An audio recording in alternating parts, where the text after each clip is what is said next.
वैसे तो लगभग देशों के लोगों के द्वारा विश्व में कुल 7 महाद्वीप माने जाते हैं। हालांकि यह विश्वव्यापी मानक नहीं है।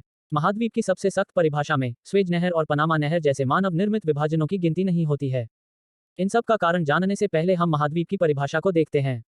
एक महाद्वीप को आमतौर पर एक बहुत बड़े भूभाग के रूप में परिभाषित किया जाता है, जो सभी तरफ या लगभग इतना पानी से घिरा होता है और जिसमें कई राष्ट्र राज्य होते हैं। हालांकि जब पृथ्वी पर महाद्वीपों की संख्या की बात आती है तो विशेषज्ञ हमेशा सहमत नहीं होते हैं। उपयोग किए गए मानदंडों के आधार पर 5, 6 या 7 महाद्वीप हो सकते हैं। यह भ्रमित करने वाला लगता है। एक अन्य परिभाषा जो कि अमेरिकी भूविज्ञान संस्थान द्वारा दी गई, जो यह है कि पृथ्वी के प्रमुख भूभागों में से एक के रूप में परिभाषित करती है, जिसमें शुष्क भूमि और महाद्वीपीय समतल दोनों शामिल हैं। तथा एक महाद्वीप की अन्य विशेषताओं में यह भी शामिल है भूमि के क्षेत्र जो आसपास के समुद्र तल के संबंध में ऊंचे हैं, जैसे आग्नेय, कायापलट और अवसादी सहित विभिन्न प्रकार की चट्टानें। एक क्रस्ट जो आसपास के समुद्री क्रस्ट की तुलना में अधिक मोटा होता है। उदाहरण के लिए, महाद्वीपीय क्रस्ट की मोटाई लगभग 18 से 28 मील की गहराई में भिन्न हो सकती है, जबकि समुद्री क्रस्ट आमतौर पर लगभग 4 मील मोटी होती है।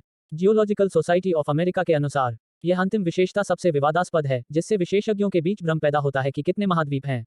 इसके अलावा कोई वैश्विक शासी निकाय नहीं है जिसने सर्वसम्मति की परिभाषा स्थापित की हो।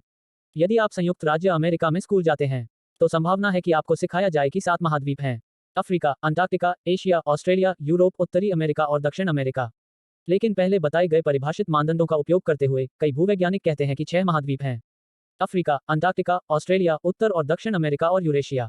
इसके अलावा यूरोप के कई हिस्सों में छात्रों को सिखाया जाता है कि केवल 6 महाद्वीप हैं, और वहां शिक्षक उत्तर और दक्षिण अमेरिका को एक महाद्वीप के रूप में गिनते हैं। परंतु अंतर क्यों? भूवैज्ञानिक दृष्टिकोण से यूरोप और एशिया एक विशाल भूभाग हैं।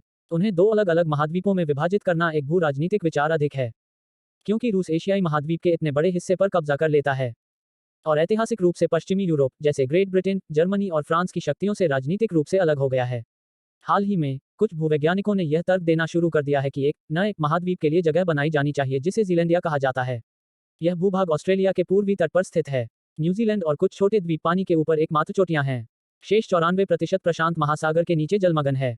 लैटिन अमेरिका में एक अधिक सामान्य विभाजन 5 महाद्वीपों का है, जिसमें अमेरिका एक साथ है और अंटार्कटिका को बाहर रखा गया है। हाल के वर्षों में अंटार्कटिका को 6 महाद्वीप बनाने के लिए शामिल किया जाने लगा है। ये दोनों मॉडल ओशनिया का इस्तेमाल करते हैं।